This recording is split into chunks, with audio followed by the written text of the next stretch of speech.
Okay, so let's go ahead and unpack this. We look at a lot of case studies on this show. We look at business turnarounds. We look at historical mysteries, scientific breakthroughs. Right, like when a And- lab discovers a new particle or Yeah, something. yeah. But today we are looking at a turnaround that honestly, it feels like it defies the laws of physics. And I don't mean particle physics. I mean relationship physics. It really does. I mean, usually when we talk about relationships that are right on the brink, we're talking about counseling or compromise. Two people slowly, chipping away at a mountain of issues. Yeah, like a 10% improvement over a year if you're lucky. Right. But this isn't that. This is something else entirely. No, it's a quantum leap, really. Mm-hmm. We are looking at a case study of a marriage that lasted 26 years. But for nearly 20 of those years, 2 decades, the subject of our deep dive describes the relationship with one specific, really visceral word. Gangrenous. Yeah, gangrenous. That is a heavy, heavy word to use for a marriage. It stops you in your tracks, right? Gangrenous. Meaning it wasn't just, it wasn't just bad or we argue sometimes. It was rotting. It was a dead tissue. It was poisoning the rest of the body. Exactly. We are talking about a dynamic involving lawyers, separation, living apart, family members literally pulling her aside and saying, it's over, save yourself. Just a complete and total breakdown of the unit. And yet the reason we are dissecting this specific case today is the outcome. Because that exact same relationship, the one described as rotting and hopeless, was not only saved, but transformed. And I want to be very precise here, because saved sounds like they just decided to tolerate each other again. Right, like they just decided to stay together for the kids and be miserable roommates for the rest of their lives. Exactly.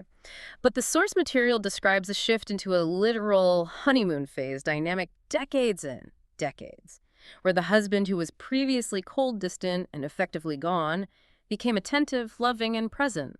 And here is where it gets really interesting to me. And frankly, this is the part that made me super skeptical when I first read the brief. The husband, he didn't go to therapy. He didn't read the self-help books. No. Yeah? He didn't change a single thing consciously. The entire transformation happened because of the internal, radical, almost militant psychological work done by the wife. It completely challenges the very premise of how we think relationships work. I mean, we usually think it takes two to tango. If one person is toxic, the other is helpless to fix it alone. Right. But this case study suggests something radically different. It suggests that if one person changes their internal frequency and radically changes it, the other person has absolutely no choice but to respond to that new signal.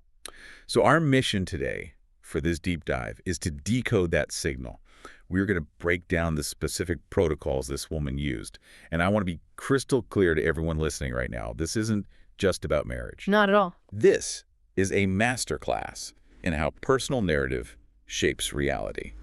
Whether you are stuck in a dead-end job, a financial crisis, a feud with a sibling, the mechanisms we are going to discuss today, they apply to any stuck area of your life. Precisely. It's about moving from a state where you feel like life is happening to you to a state where you actually generate the reality you live in, breaking a 20-year cycle of victimhood. So let's dive into the before state.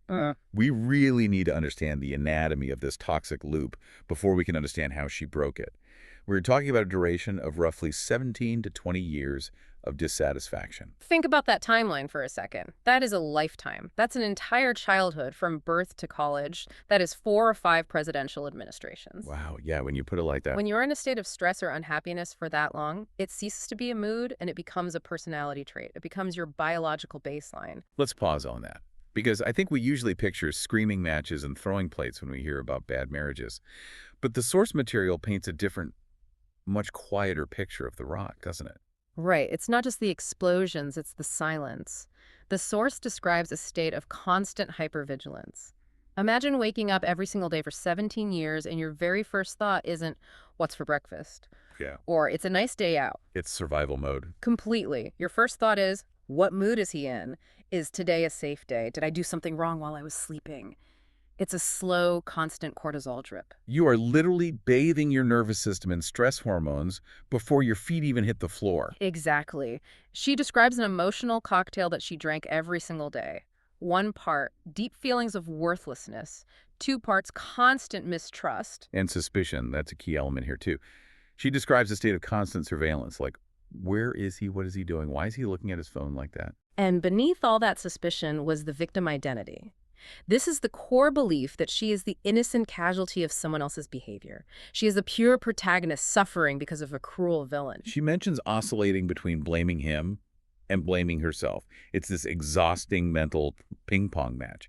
He's a jerk, followed immediately by, well, I'm just not good enough. Which is a very common pattern in long-term dysfunctional dynamics. You despise the way you were being treated, but deep down, a part of you actually believes you deserve it. That's dark. It is, but that internal contradiction is exactly what keeps you stuck. You can't leave because you don't think you deserve any better, but you can't stay happy because you know you were being mistreated. It's a trap. And this all culminated in a separation event. And I really want to set the scene here because it's important to understand how over this really felt. They were in court. They had lawyered up. The point of no return. Exactly. She packed her bags, took her child, and moved back in with her mother and brother. And once you bring families and lawyers into it, you are cementing the narrative of the end. You are basically institutionalizing the failure of the relationship. Right. And the external feedback loop was actively reinforcing this. She's living in her childhood home. Her brother goes to speak to the husband, kind of a final diplomatic mission to see if there's any pulse left in the marriage. Or rescue attempt. Yeah, but he comes back, his face is grim, and he essentially says, it's over. Look to your own path. That is a crushing moment. That is external confirmation of your absolute worst fear. That is the world looking at you and saying, your story here is done. And her mother chimes in too, saying, he doesn't want you, let it go, you're young enough to start over. Right here. So logically, objectively, this marriage is dead. The autopsy has been performed. But here is the key insight the subject shares about this exact moment. Even while she was physically separated, even while she was supposedly moving on, she admits she was still mentally obsessing over the failure. This is the critical distinction. Yeah. She physically left the house, but she didn't leave the dynamic. No, she was still living in the gangrenous marriage inside her head. She was replaying the fights, replaying the rejection, cementing the reality that it is finished and I am a victim. And this brings us to the realization, the turning point. It wasn't that the husband showed up at her mom's house with flowers. It wasn't a sudden change in his behavior. It was a realization that she was the common denominator in her own suffering. She realized that for 20 years, she had been broadcasting a signal of unworthiness, suspicion, and fear. And her husband. He was just the actor assigned to the role she had written for him. Okay, hold on a second. That is a tough pill to swallow. I could hear listeners right now reacting to this and saying, wait a minute, are you saying it's her fault he was cold? Are you saying victims of emotional neglect are responsible for their partner's bad behavior? That sounds a lot like victim blaming. I get that, and it's a crucial distinction to make. It is not about blame. Blame is about who is guilty. This is about responsibility, which is about who has the power to change the dynamic. It's what we call the mirror effect. Walk us through that because that's profound. If you walk around with a deep subconscious belief that says, I am not important, you will unconsciously seek out and stay with people who treat you as unimportant. You tolerate it. You tolerate it, but more than that, you will actually interpret neutral actions as rejection. You will provoke conflict to validate your feeling of worthlessness because the brain likes to be right. Wow. She realized that her internal state, her I am a victim story, was the projector. Her husband was just the screen. If she wanted the movie to change, yelling at the screen wasn't going to work. She had to change the film in the projector. So she decided to change the film. And she developed what we are calling Protocol A. And she identifies this first step as 90% of the work. Which is fascinating because it's the simplest step to understand, but the absolute hardest to execute in real life. Protocol A is the complaint fast. Total cessation. Cold turkey. The rule she set for herself was simple but brutal. No complaining. Zero. Not about the marriage, not about the separation, not about money, not even about the weather. No talking about the problems. Not to her mother, not to her friends, not to the neighbors. Complete silence on the negative front. Now, we really need to pause and appreciate how radical this is. Most of us bond over complaints. Can you believe what my boss did? Or, oh, my partner's driving me crazy. It's social currency. It's how we connect with people. It is. And wait, hold on. That sounds incredibly isolating. We're always told that venting is healthy. If you bottle that up, doesn't it just explode later? I mean, if I have a terrible day and I can't tell my best friend I feel like I'm going to pop, is she telling her to just shut up really the solution? That is the conventional wisdom, isn't it? Better out than in. But the source makes a very critical distinction here between processing an emotion and rehearsing a narrative. Venting usually is just rehearsal. Rehearsal. Think about it. When she called her mom to say he's such a jerk, he did this and that, she wasn't releasing the pain. She was cementing the neural pathway that says, I am a She victim. was practicing it. She was literally practicing being unhappy. From a neurological standpoint, what you speak about constantly persists. Every single time she complained, she was voting for that reality to continue. So she was strengthening the synaptic connections associated with anger, victimhood, and despair.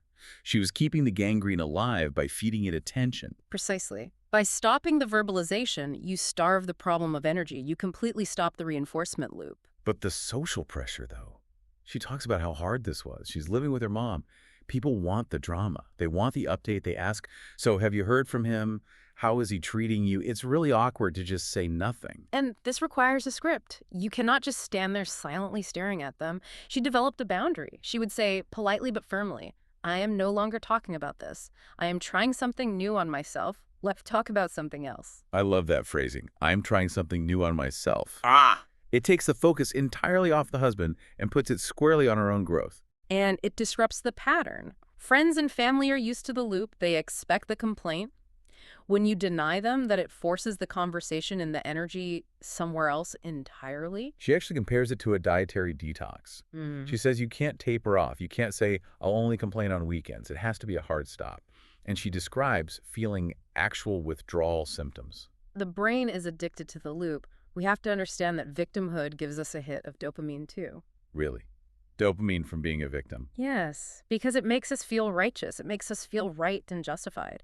When you stop complaining, you feel a massive urge to vent, to justify yourself. Resisting that urge is the work. That is why she calls it 90% of the battle. So let's say you do it. You shut your mouth. You stop the external noise. Yeah. Protocol A is in effect. But then you run into the next problem. The silence inside the room just makes the noise inside your head deafening. Right. You stop talking to your mom about it, but now you are just talking to yourself about it constantly. The internal dialogue cranks up the volume. He really is a jerk, though. I really am all alone. Which leads us perfectly into Protocol B, managing the mind. Or, as the source puts it, the guest house. This is a beautiful metaphor rooted in ancient wisdom. The idea is that being human is like being a guest house. Every morning there is a new arrival. A joy, a depression, a meanness. Some momentary awareness comes as an unexpected visitor. I love the poetry of the guest house, but practically speaking, my mind isn't a guest house, it's a frat house. A frat house. Yeah, it's loud things are breaking, and the guy named Anxiety is sleeping on the couch and refuses to pay rent. And he's eating all your food and keeping you up all night. Exactly. So how do you actually kick him out?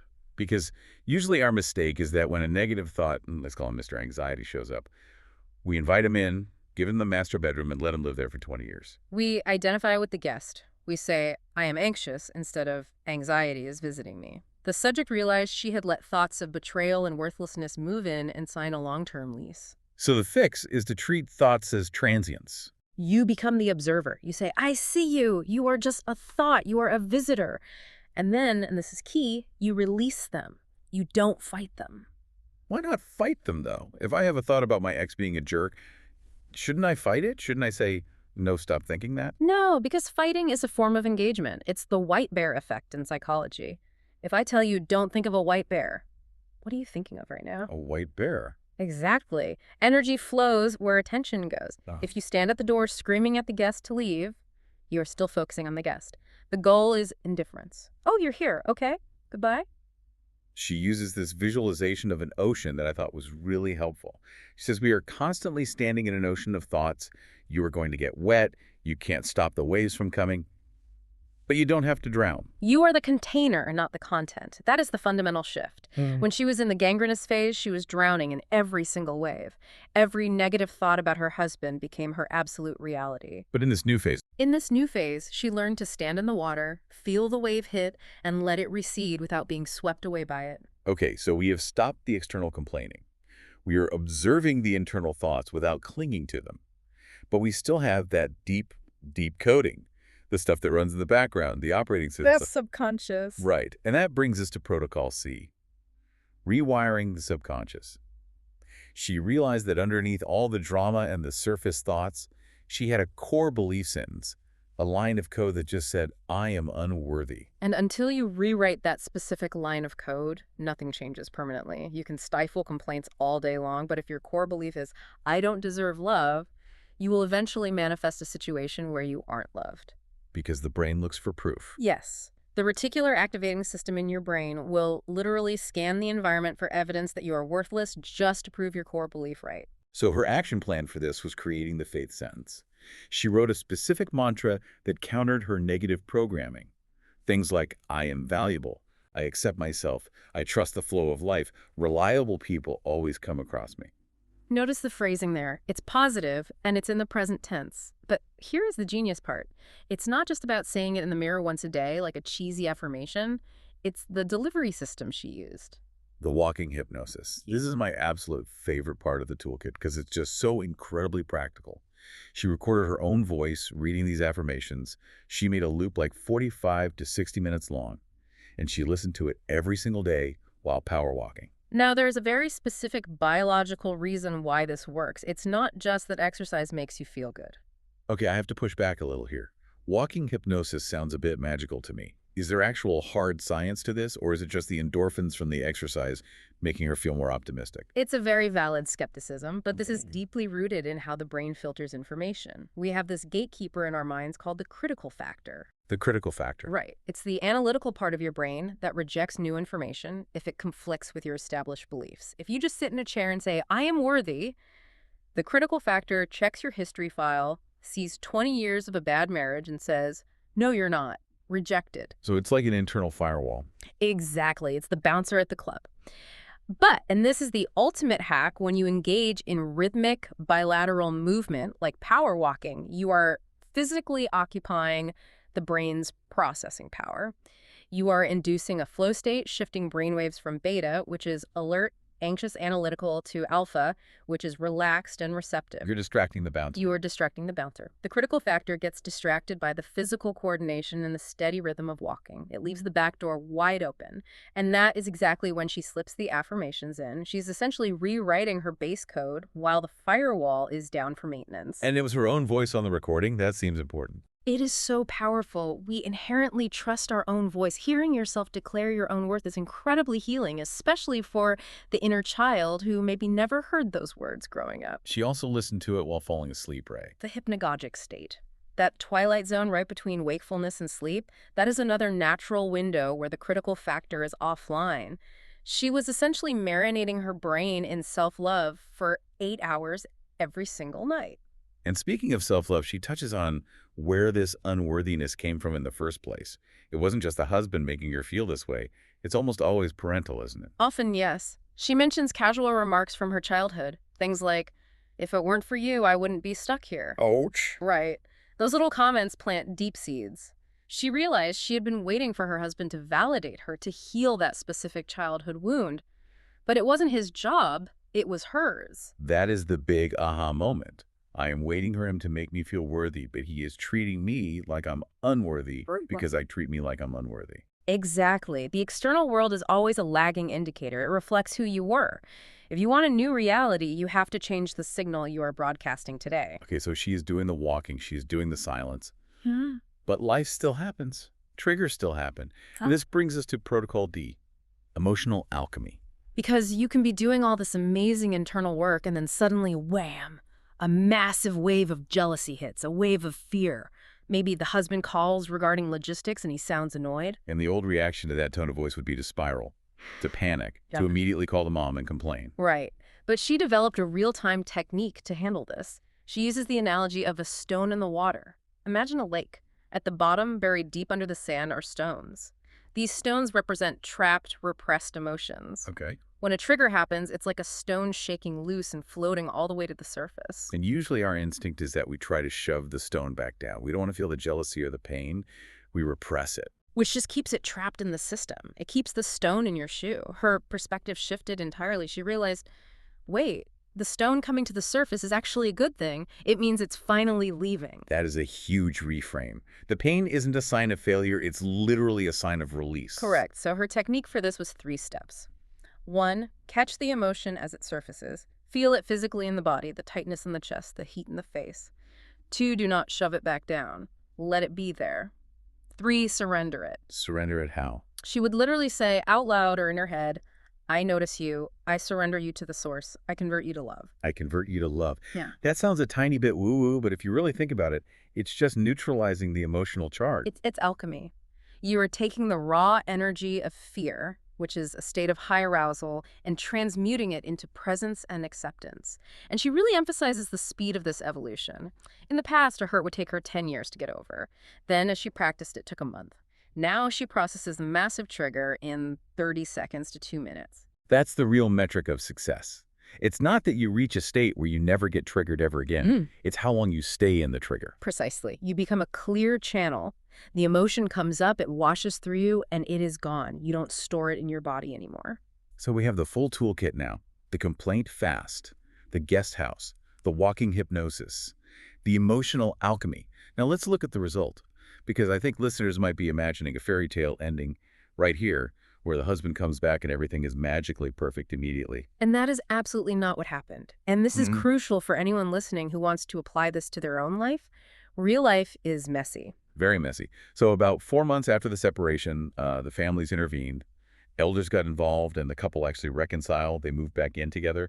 But the source is very, very clear on this detail. The husband came back entirely on his terms. He was cold. He basically said, don't interfere with me. Don't bother me. I'll live my life. You live yours.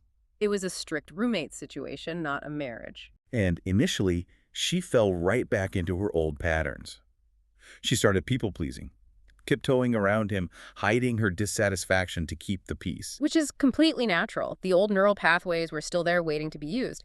But this time she caught herself. She realized, if I keep acting like a frightened victim, we are going to end up right back in court. So that is when she really doubled down on the inner work. She did the walking, she did the silence, she focused entirely on her own vibration, completely ignoring his coldness. She stopped needing him to be different in order for her to be okay. That is the ultimate key.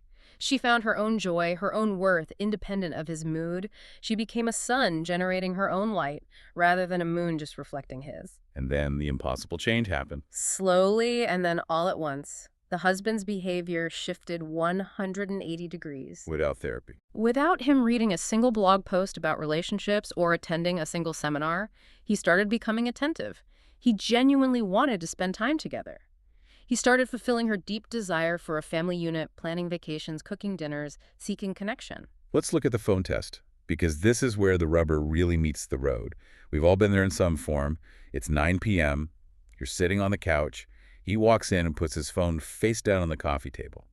The universal sign of danger in a bad relationship. Right. In the old dynamic, the gangrenous days, what happens in her body the second that phone hits the wood? Instant physiological flooding. Her stomach drops. Her palms start to sweat. The narrative machine kicks on immediately. Why is it face down? Who is he texting? He thinks I'm stupid. She hasn't even said a word yet, but the energy in the entire room just shifted 20 degrees colder. She's broadcasting accusation on all frequencies. And he feels that energy. Immediately. So he gets defensive. He walks out of the room to avoid the glare. She takes his retreat as confirmation of guilt. And now they're in a screaming match that lasts 3 days, all because of how a piece of glass and metal was placed on a table. And now, the new mindset. He leaves the phone face down. She has no reaction. Or if a suspicion does arise, like, oh, that's face down, she treats it like a guest. Ah, hello, suspicion. I see you. I release you. She doesn't engage with the thought. She stays grounded in her own energy. And because she doesn't attack energetically, he doesn't feel the need to defend. The tension just evaporates. And eventually, because that constant tension is gone, the trust naturally builds. He feels safe with her because she isn't acting like an interrogator. She feels safe with him because she has finally validated herself. The mirror changes because the image being reflected has changed. It's incredible. She says consistency is the key here. She emphasizes that this isn't a try it for 21 days quick trick. No, not at all. She talks about months of disciplined, strict mental diet. She says, you give so much time to others, give this time to yourself. It requires a level of selfishness, a really healthy selfishness. You have to prioritize your mental state above absolutely everything else. So what does this mean for you, the listener? Let's recap the toolkit one more time. Because if you are feeling stuck in a relationship or a job or a family dynamic, this is your roadmap out. Step 1 is the complaint fast. Stop the bleeding. Silence the external noise. If you stop talking about the problem, you stop feeding it your energy. Step 2 is the guest house. Observe your thoughts. Don't let the negative ones move in and unpack their bags. They are visitors, not residents. Let them pass. Step 3 is the walking recording. Reprogram your subconscious mind. Use your own voice. Overwrite the old "I am unworthy" code with "I am valuable," and do it while moving rhythmically to bypass that critical mind. Step 4 is emotional release. When the trigger inevitably hits, don't stuff it back down. Catch it, surrender, convert it to light. Let the stone leave the water. And remember, the external world lags behind your internal state. You might do this work diligently for a month and see absolutely no change in your partner or your boss. That's the test. Do you keep going? Do you believe in your new reality more than the old evidence? It's profoundly empowering, but it's also kind of scary, isn't it? It puts all the responsibility squarely on you. You can't be a victim anymore. You can't say, my life sucks because of him. You have to look in the mirror and say, my life is a reflection of me. It is the ultimate responsibility, but that responsibility is also the ultimate freedom. If you are the source of the signal, then you have the absolute power to change the channel. You don't have to wait for anyone else to wake up or change. You can wake up and the world will reshape itself around you. That is such a powerful place to operate from. Okay, before we sign off, I want to leave you with a provocative thought to chew on. We've talked a lot about mirrors today. We have. So here is the question for you. If everyone in your life is just a mirror reflecting your own relationship with yourself, what is your current villain? Whether it's your boss, your partner, or your bank account. What are they trying to tell you about you? What exact part of yourself have you disowned that they are currently acting out for you to see? Think about that. Yeah. Stop trying to change the reflection. Go change the source. That's the real work. That is the work. Thanks for diving deep with us today. We will catch you on the next one. Goodbye, everyone. See ya.